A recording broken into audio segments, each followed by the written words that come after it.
I'm here in Peel region where 200 high schoolers are being grounded over fears of terrorism. Their long-awaited class trips to different countries in Europe are now being canceled by the Peel District School Board. And tonight, those disappointed students are calling that decision a major overreaction.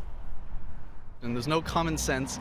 You would have a higher chance dying getting to the airport than you would have dying of a terrorist attack. It's just, there's a higher chance of the school catching fire and killing us than there is of a terrorist attack.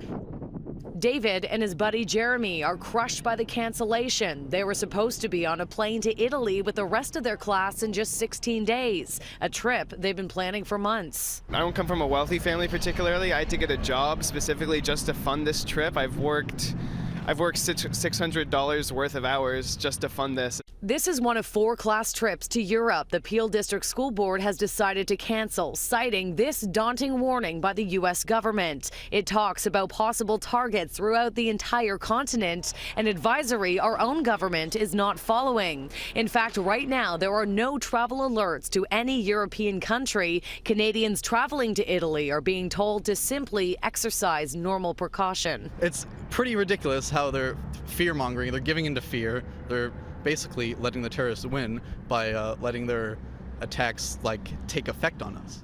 But the school board is standing by its decision and claims this was not a knee-jerk reaction. Did this decision come on behalf of parents? Were you being inundated with calls? Was there a meeting?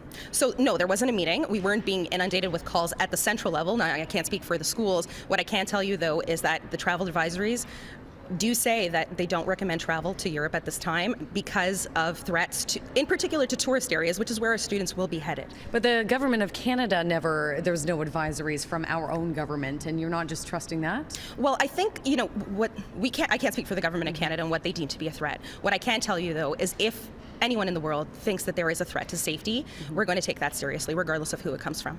200 students from 4 different schools each paid $3,000 to reach their European destinations. That's about $600,000 that now needs to be reimbursed.